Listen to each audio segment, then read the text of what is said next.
Okay, now I'm delighted to introduce Mona Kiriak, who is our speaker for this session.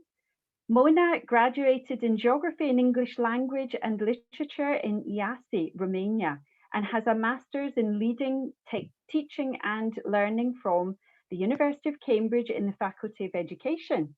She's been involved in teacher training and professional development for over 12 years and is currently pursuing her PhD studies and is researching geographies of education, taking a keen interest in how education differs in the world, both in terms of curriculum content and teaching and learning strategies used.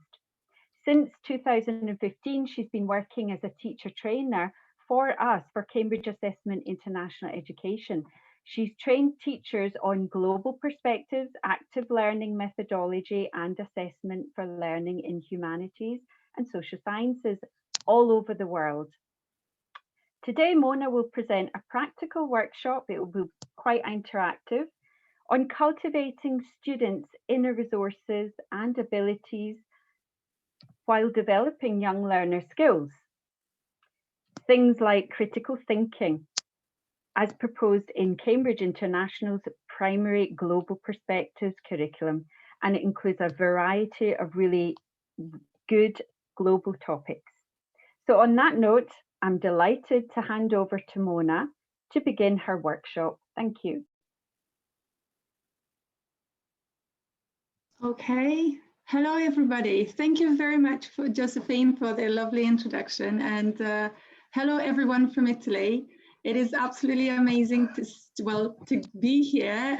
Unfortunately, I can't see any of you. I'm sure you can see me. I'm absolutely delighted to be here, and I will get started. This workshop is called Start As You Mean to Go On, and it calls true to the fact that we focus a lot on exams, and we focus a lot on the top end of our formal education years. But Cambridge has a very strong tradition in developing the learner as a whole from a very young age. From the age of 5 all the way to the age of 18, there is a very comprehensive curriculum put in place to help develop young learners. So the session today is mainly about how do we start teaching at a primary age learners in such a way so that we continue all this throughout secondary and throughout upper secondary and teach them the important skills.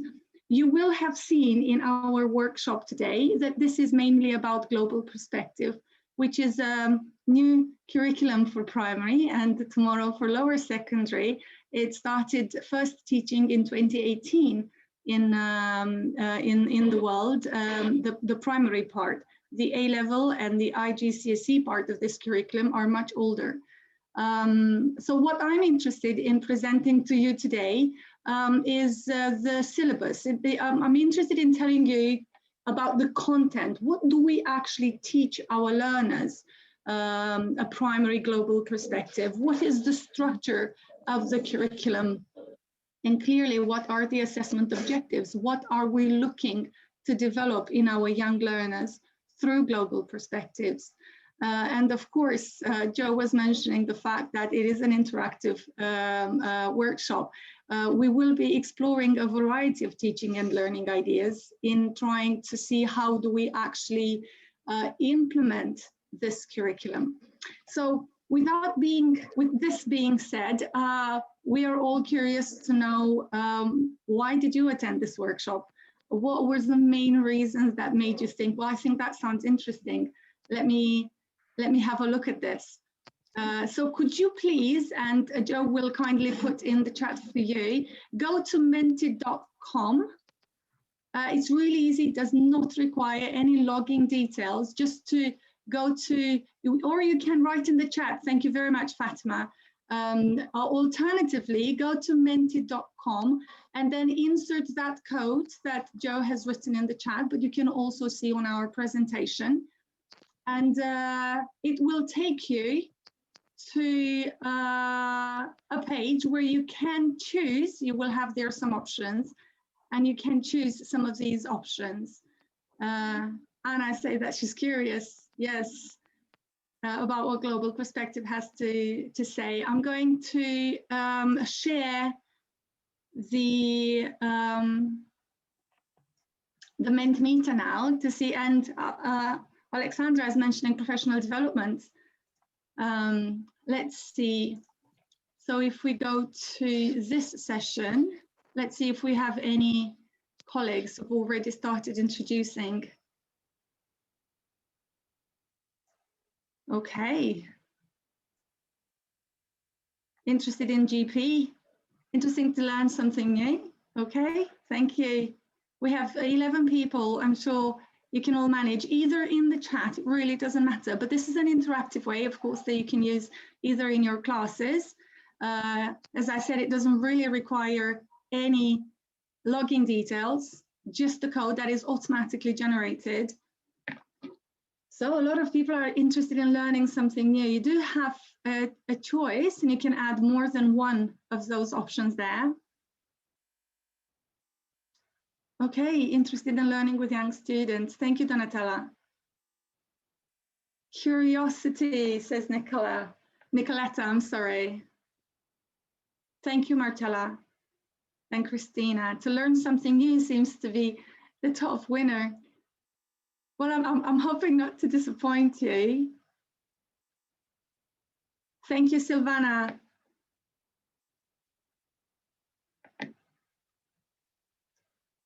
Yes, it seems to us, if we look here at this graph, that most of us are either curious, yes, Daniela, curious too.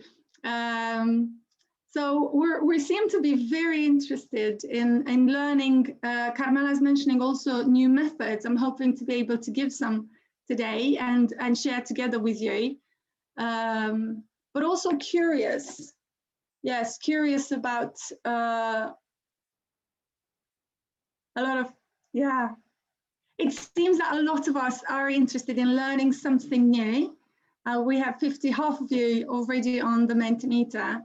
Most of us interested in learning something new and also being curious about what global perspective has to offer. So I will move on, but this is how you will connect with me today. Apart from the Q&A session at the end, this is how you will connect with me today. So the way in which you logged in now, you will be logging into Mentimeter several times during our workshop today. So let's move on into trying to see now. The next one is actually helping me as your trainer today to see how I can guide my speech and my own agenda to you to answer your questions. So bear with me, you have another code this time. It is the same menti.com, and introduce this code 18735628.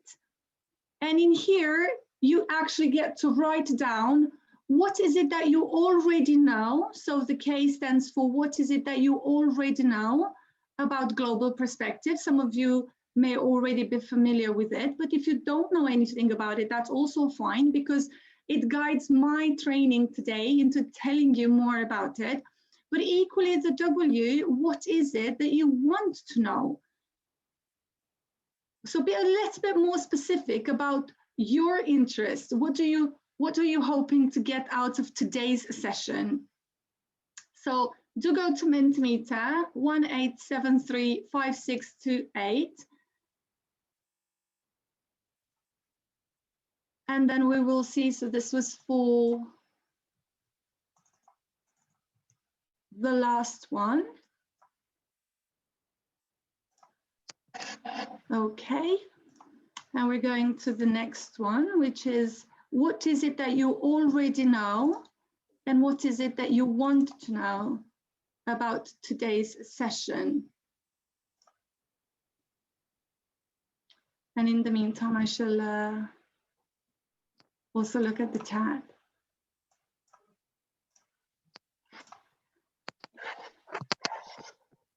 Mona, can I just say, there may be, when I put the code in, Yeah. It's coming up with, it's not giving me the opportunity. Okay, that's okay. Can we write in the chat then? Because, oh yeah, there you go. Okay, they just show up now. So either use the chat or use the Mentimeter, but I can see, Sylvia, I can see some of the comments, but if it doesn't work, it doesn't work. A lot of you don't know anything about it. Oh my, okay, but yes, it is a relatively new curriculum. Thank you very much. I did write down. I'm not really quite sure. I don't know much. Thank you. Federica, it's okay if it doesn't work. Just write in the chat. It's perfectly fine. I know almost nothing, not much. I know nothing. Okay. Oh, that's not a problem. Do use the chat. Some topics, hunger, population, it is for primary, but it is also designed for lower secondary, for upper secondary, and for A-level. So it is a curriculum that runs all the way across. But that's okay. You don't need to apologize for not knowing anything. I'm here to tell you about it. Yes, it is. It does have a syllabus with all the content inside. It's not really linked to geography, so you can link it not only with geography. It does touch on sustainability. I will tell you how in the Agenda 2030, the 17 goals, but not necessarily. It can. Stefania doesn't know anything. That's okay. I don't know much at all. That's okay. All right then. So we established that we know close to nothing about global perspectives, which is fine. Let's move on to the next one. You have another slide in there, which is fine. So what is it that you want to know about it? So if we look at, okay, that's okay. Let's move on now to what is it that you want to know about global perspective. Again, if the code doesn't work, it's fine, write in the chat. I can read the chat as well.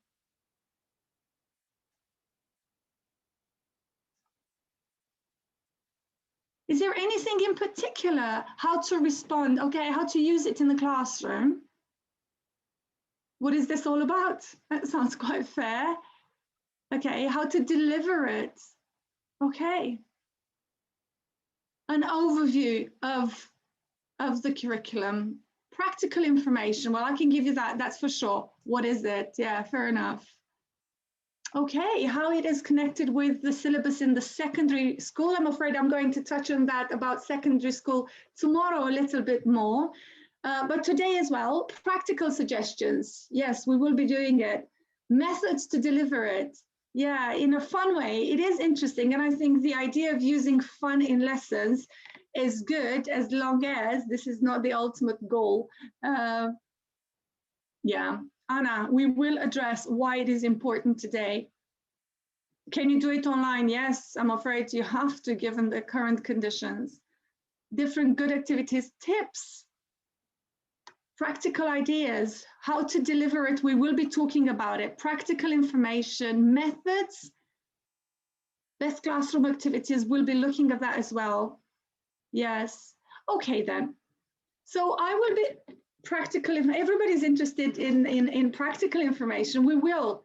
We need to understand how this curriculum works before we go into this. So I propose the following then. I think this helps me a lot with maximum participation from our students. I'm afraid that in a GP classroom, you can't escape maximum participation from students. Yes, there is a certificate. I will tell you about it at the end. It's part of the assessment. We will be addressing this. Okay, now let me just carry on, and then I will continue with the presentation. And hopefully, now that I know what you're looking for, I will be able to guide my own speech so that it does answer your questions. So.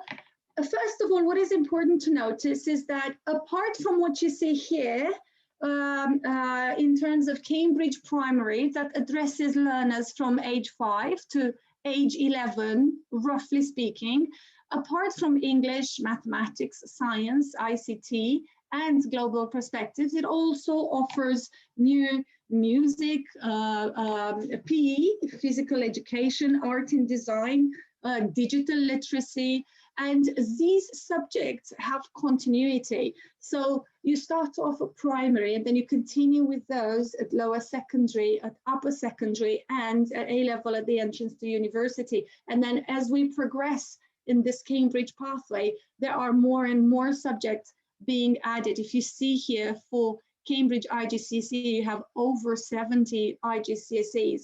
But we're interested in the Cambridge primary today, so in what it has to offer for us. And in particular, we're interested in Cambridge Global Perspectives. And I think it's only fair that to understand what global perspective is and to understand our Cambridge approach, what does Cambridge want? We need to look at the outcomes. So we start thinking about how do we want our graduates to be? Our graduates, be it when they are primary age or when they are, adults at 18. And these 5 key characteristics are very important because they guide what we want out of our graduates. So what Cambridge approach is to education is that a Cambridge learner is developed in such a way so that it is a responsible learner. In other words, a self-directed in their learning, self-motivated to complete the tasks, to show academic integrity. And we will be talking about how Global Perspective tries to teach this from a very young age. We're looking for our learners to be innovative. In other words, to think of innovative solutions. It is no longer a curriculum that looks at, let me tell you what it's like so that you can learn it by heart and then come back to me and tell me back. It is about, what do you think about it? Can you come up with some solutions and ideas? It is about, therefore, developing confidence and developing confidence in their analysis and in their evaluation, yes, even from a young age, as young as 5, in such a way so that our graduates, even at primary age, become smart consumers of information in a day where we are bombarded with all sorts of different information. We need to teach our young to filter the information, to start questioning it, not in a critical way, but for the sake of being critical and negative, but actually to stop and wonder, does it make sense? What's the purpose of this kind of information? What is it trying to convince me of? And I will tell you today what Global Perspective is trying to do that with our young learners. Our Cambridge approach is also to develop engaged learners. And engaged means learners who have agency, who are willing to get involved with finding out solutions. So not passive participants in their lives and in the life of their community, but agents of change in their communities. And equally reflective learners, because you can't really achieve a lot if you are not reflecting. And if you're not reflecting on your own learning and on your own behavior and in relation to you and to those around it. So therefore, it is about how your own learning and your own behavior and your own habits can affect people locally, but also globally, because we do live in a global society more so than ever, and our young children will do that more than we are at the moment. So what is this global perspective all about? Yes, Marikapo, it is about interested children. Very well said. It is about being interested in what happens to them and being actively involved in their learning and in the life of their society. So, unlike all the other subjects that we offer in our curriculum that you saw there, which specialize on developing young learners specific subject knowledge and skills. So for example, specific English skills, specific geography knowledge and skills, specific biology or history knowledge and skills. I want you to see Global Perspective as a curriculum interested in teaching 6 skills, and you have them on your on the presentation here. So global perspective does not teach, and I really do repeat because there is a great misunderstanding. They do not teach about global warming, and we don't teach about migration or about hunger, but we do use that, and I will tell you how. Global perspectives teaches young learners as young as 5 about how to carry out research, about how to analyze data and different types of data, and I will talk you through it, how to evaluate sources, how to reflect on their work, their peers' work, on their own collaboration, but also how to collaborate with each other, things that we take for granted, how to communicate efficiently, how to communicate with purpose. So some of you might tell me that, well, I do use research in my, thank you, Anna, I see Anna is excited. Some of you might be interested and might say, well, I teach geography and I'm a geographer. I teach geography and I use research in my lessons. I would say yes, partly you do, but you don't deliberately teach the steps of research. You don't deliberately teach learners how to evaluate. You don't deliberately teach learners how to collaborate. When you give feedback to your learners, you give feedback on your geography content, or most likely, or on your, I don't know, biology content, whatever is it that you happen to be teaching then. But when you teach global perspectives, you give your learners feedback based on how they communicate with each other, for example. So we try to improve these particular 6 skills. Now I'm going to make a stop now so that we can sort of like take it all in. And what I would like you to do is I would like you to go to Mentimeter again, and you have a code. And in here, thank you very much, Joe. In here, I need you to kind of like think which of these 6, and you have a choice of 3 out of 6, which of these 6 do you think are the most important ones to teach? Of course, they're all important, but if you were to go just for 3 out of 6, which of these would you go for? So you have a choice in between research, analysis, collaboration, communication. Oh, I can see you're already there. There you go. Thank you very much. You can also use the chat box. I can also see what you're writing in the chat box. Communication seems to be a top one. I'm so glad you're saying this. Anna is also going for communication and collaboration and reflection. Yeah, and research. Look at this. The graph is moving. Yeah. Collaboration and communication, says Donatella. Christina, communication. Look at this. Communication. Yeah. And collaboration, says Francesca and Mattia. Communication.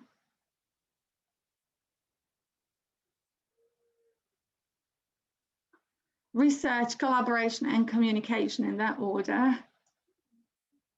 Okay, so our little graph here mentions communication, like really big top, and then collaboration, and then research and reflection.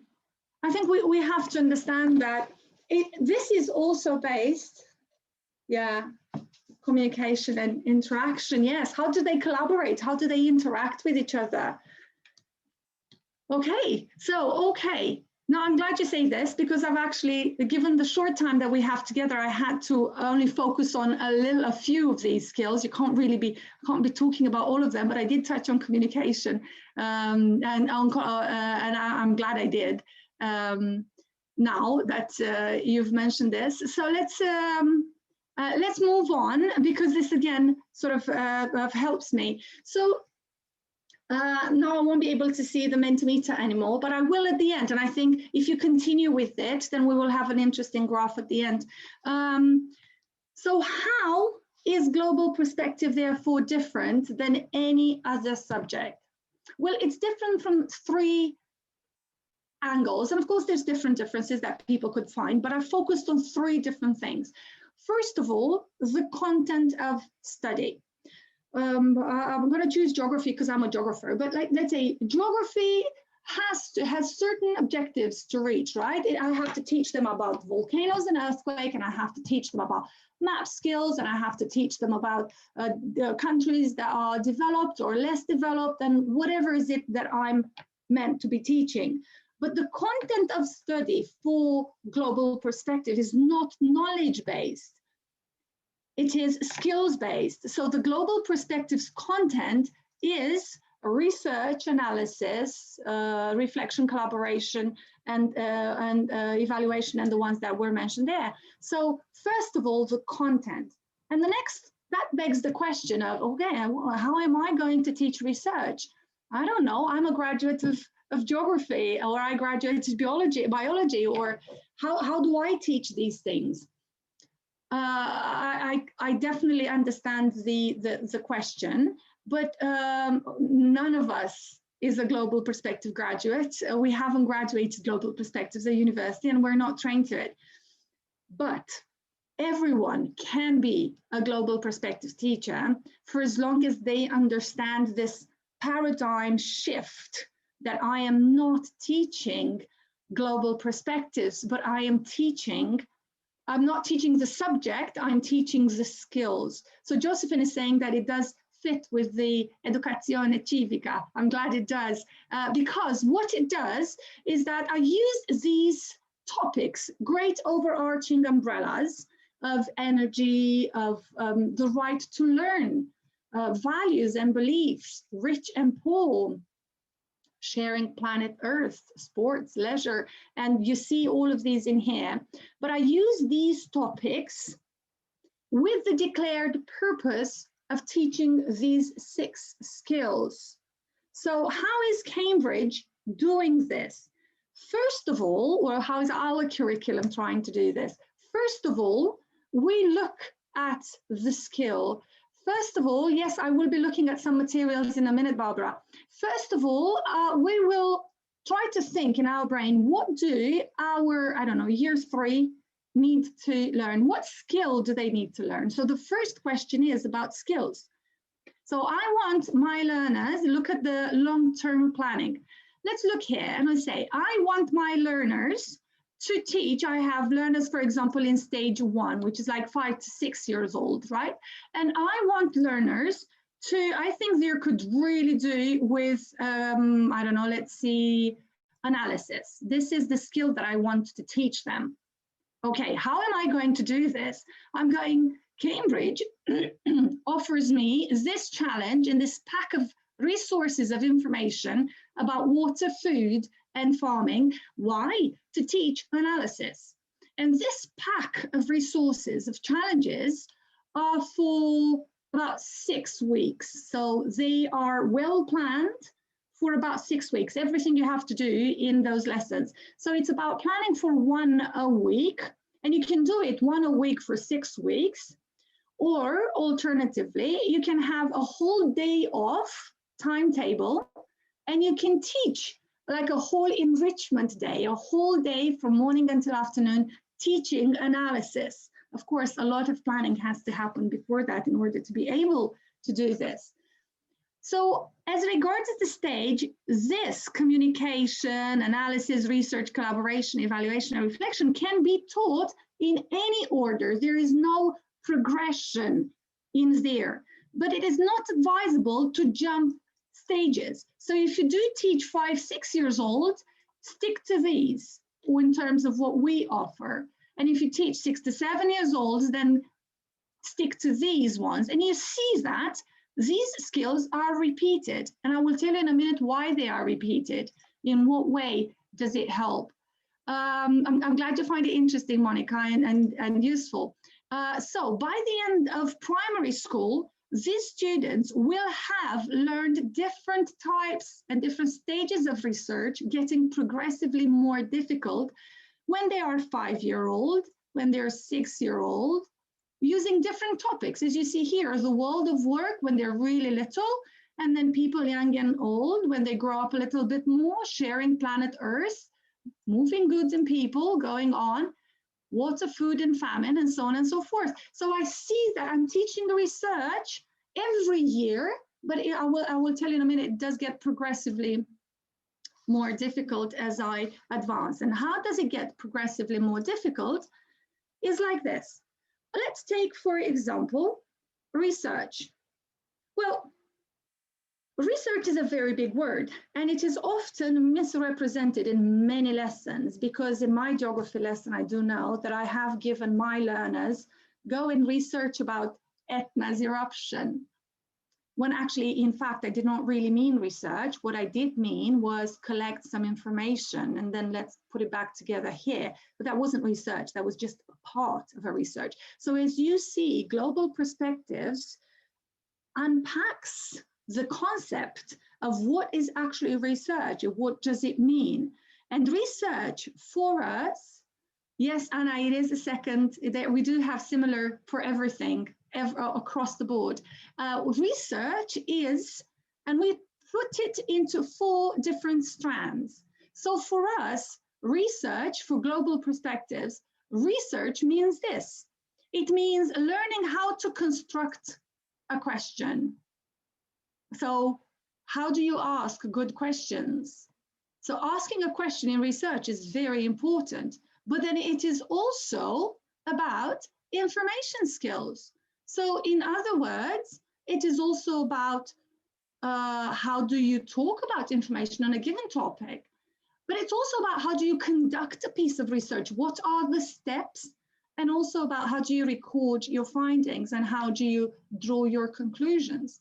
So let's not fool our students around that research is about go find something about something, because it isn't. A research is about different strategic steps, and young learners learn from a very young age, 5-year-old, very basic, these strategic ways. So yes, we do have programs that look from primary, and then there is continuity. And as my friends are, Alessandra and Josephine is putting in the chat, I will talk tomorrow about the lower secondary, and I will talk on Thursday about upper IGCSE Global Perspectives. And there's also A-level Global Perspectives. So it does go all the way through. So, but then I'm thinking this is stage 1. If you look carefully here, this is stage 1. What this means is this is for learners who are very young. But then inside this, I now need to tell about, well, what they're going to learn when they're in stage 6. Well, have a look here. Because if I look at what does it mean for our learners, I can see that when they are at stage 1, really young, I'm only looking for them to ask basic questions. Basic questions, because they ask questions a lot, but are they guided? Are they strategic about this? Can they focus their questions on something that is of interest, or is it just ask? It is important to be focused questions. Also, there you go, focused questions when they grow a little bit older, right? And then when they are at the end of primary, I'm looking, start to construct research questions with my help as a teacher. But equally, you will see tomorrow that I take this forward. And when I talk about information skills, what am I interested in? Well, I'm at the beginning, really young learners. I want them to talk about information on a given topic. But by the time they move towards the end of primary, I am interested in them being able to identify sources, locate relevant information. So there is a progression of skills. It's like a spiral from really young, following the same substrands all the way to when they are older. And you will see we follow this all the way to upper secondary and later on. Now, one of you, and some of you actually, not just one, mentioned resource. So, okay, that sounds really great, but what kind of support and resources do I have? And there's a lot. schools who are Cambridge schools, they have access free of charge to a school support hub. And in the school support hub, you have a lot of information, but also at primarycambridgeinternational.org, in here, this link, you will see a lot. So you will have what? You'll have a curriculum framework, and the curriculum framework is telling you what the content is, and they'll look at information regarding the assessment, the planning, how do you plan? And then you also have a teacher guide. Your teacher guide takes this a little bit further because it also tells you what to do, but how to do it. So what you have there is extra support in how to use active learning and active learning strategies to help you lead a global perspective classroom, how to use technology in global perspectives, how to arrange your classroom, the layout in such a way so it's conducive to developing certain skills. On our site, you also have all the challenges. So if you remember that long-term planning with everything, every stage with every challenge, these are PDF documents, but also editable documents with everything step-by-step lessons and what to do to develop that particular skill. And you also have resources for teachers and for learners. You also have reports, because the reports that are written by our principal examiners, I will tell you at the end of primary, if you want, your learners can do a project, and it is marked by us at Cambridge. The principal examiner reads everything, and then they give feedback to teachers across, and it's public, across the world of, well, what was really good about how learners approached tasks and what could be advice or what could be better in the future, and also have examples of lesson plans. So there's and you can, these challenges here, you can, there's like Excel documents, and you can have them by topic, by skill, by age, by stage. You can filter, and you can just, they're very easy to find, and it's just popping up in different ways so that it makes it really easier for all of you to use them. Okay, so how else is global perspective different? So we established a hope that the content is really different, but in order to teach that, the teaching and learning methods are bound to be different as well, because the teaching and learning methods to teach communication, they are different. So let's take communication, for example. Needless to say that you need to have established conditions for success. Your classroom needs to be a place where there's a lot of trust being built, where students feel safe to communicate, so that people don't laugh at them, where they feel that they belong, where they feel that it is a learning community, where the whole purpose of that classroom is to learn. So they need to respect each other. I was really drawn by these diagrams because in traditional teaching, we're used to this. A teacher standing mainly at the front of the classroom or walking about, but to each and every single individual student. Now, I know COVID has made it compulsory that we do that, but that hasn't always been the case. And then go and they sort of dictate and tell and dictate to students how to do something. And the students then answer back, right? Like an interrogazione.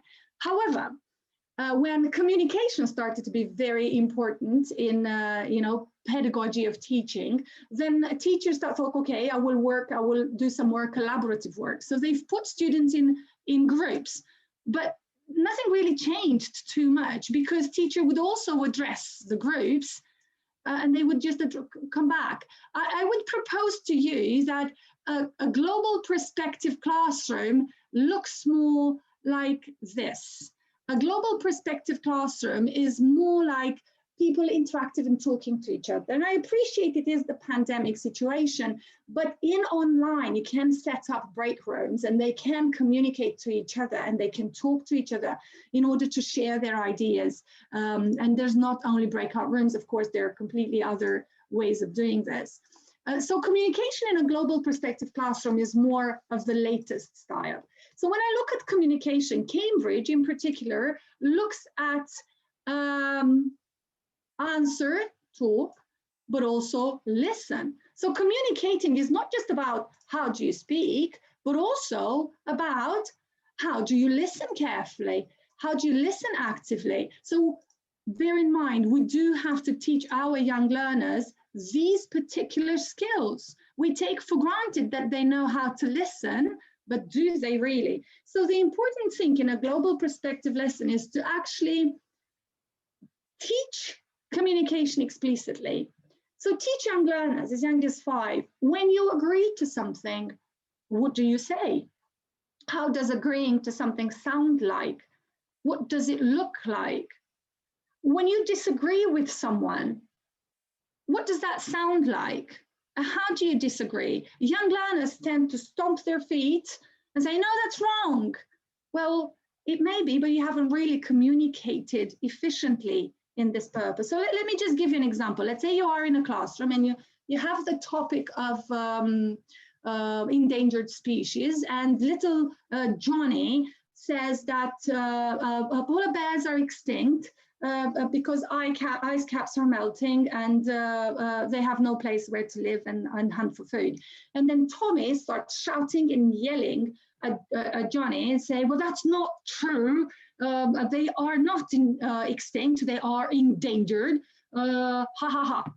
Well, in this situation, though Johnny may have been incorrect in saying that polar bears are extinct, no, they're not, they are endangered, but we teach Johnny that the way in which he communicated was okay because he gave an opinion and then he tried to bring arguments to that opinion, that is good communication. And then though Tommy was correct from an informational point of view, he was actually not communicating very well. And I would have to give feedback to Tommy in telling him, well, that's not the right way of communicating. So you will see that this is about teaching communication, not about global bears, about polar bears. So therefore, what I'm trying to say is that we try to make teaching explicit. We will have 5 minutes. Yes, I'm aware of the time. I'm finishing in 5 minutes. As ways in classroom activities, make them explicit. Bear in mind that listening is very important, and that to listen, I used to play this as an anagram for my students. To listen is also to be silent. Therefore, active listening, teach them when is it okay to interrupt.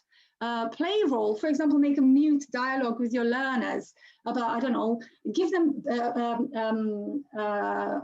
little cards with different scenarios and they have to act it. And then to just see from body language, tell them about body language, about verbal and non-verbal communication, about constructive communication and obstructive communication. Tell them about active listening. It is about making eye contact. It is about listening, thinking, and then waiting and responding. So step-by-step instructions about how to do this.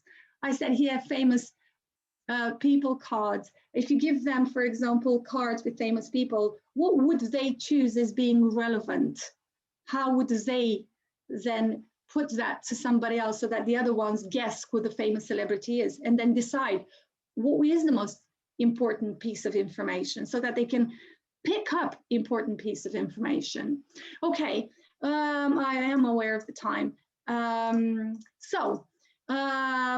When they evaluate sources, teach them about the difference between fact and opinion. Teach them about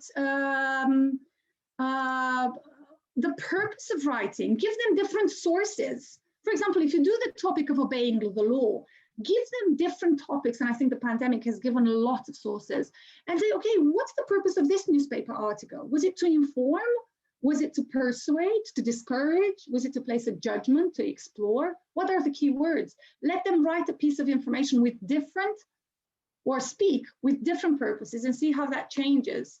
When they evaluate, use constructive evaluation. So 2 stars, 2 things that were good, and 1 wish, 1 thing that could have been even better if. There are lots of things that our learners can do.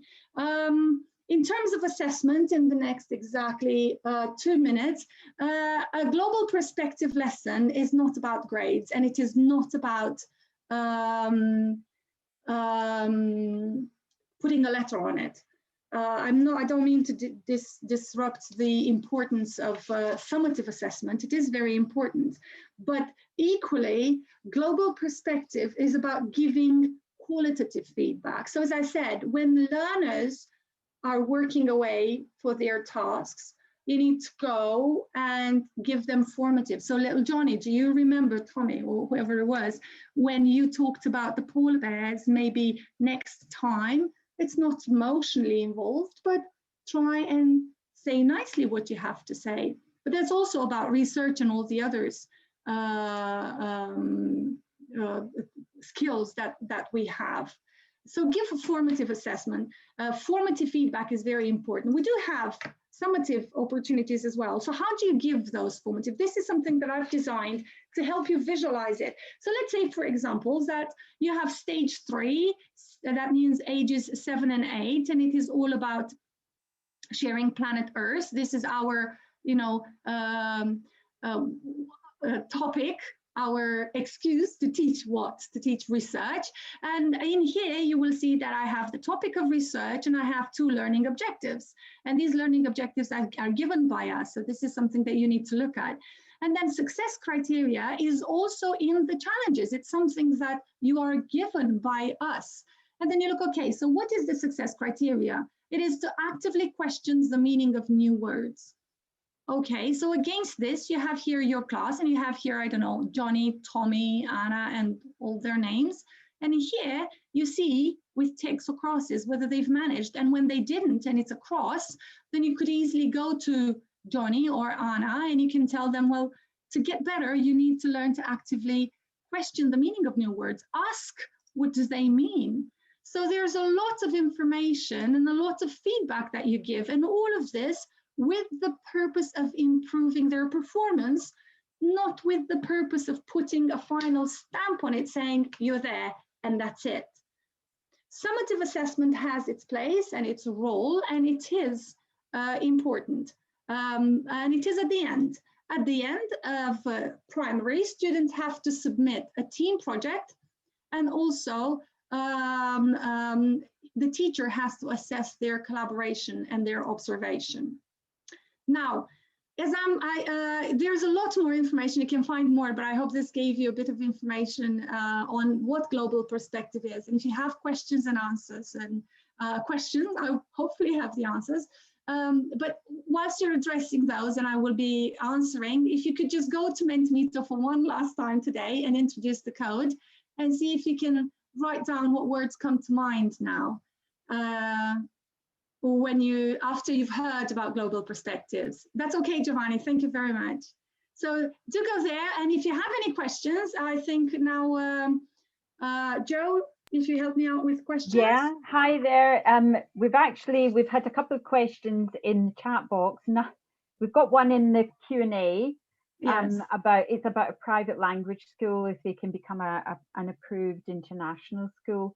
But no, we don't tend to approve private language schools. A couple of the other questions were about resources, which you've already answered to. And everybody, I think they've just found it really interesting, and it's a lot clearer now at the end of the session about what global perspectives is. Okay. And I think they've really enjoyed it. There's lots of really positive and good comments from everyone. And I think there were a lot of people who were curious at the beginning, and I think they know now, they've got a lot more information. They know now what global perspectives is about and how useful it is, and how it connects to one of the key subjects in Italy called Educazione Civica. Okay, thank you. Yes, maybe it does connect a lot. Yes, I agree. Well, thank you very much. Qualitative feedback, yes, that's very good, Maria. It does give qualitative feedback. It's formative, it helps them. Thank you very much to all of you. I'm going to stop sharing. Critical research, yes, thank you very much for the one person who still had the patience to go to Mentimeter. I know you all have to go. I'm very grateful. Thank you very much. Learning to listen, indeed. I will be seeing these, so I'm not stopping, but yes, I will. Communication. Great. Well, thank you so much, Mona, because that was a really interesting and very interactive workshop. So I think everybody has thoroughly enjoyed it, as you can see from the comments. Thank you So much. And if anybody wants to join us tomorrow or the day after for the lower secondary and upper secondary sessions, where Mona will be talking again about global perspectives, but for those stages, then please do join us, and you can register for the event on the Cambridge Online Experience page. Thank you so much. Bye, everyone. Thank you. Bye-bye. Bye-bye.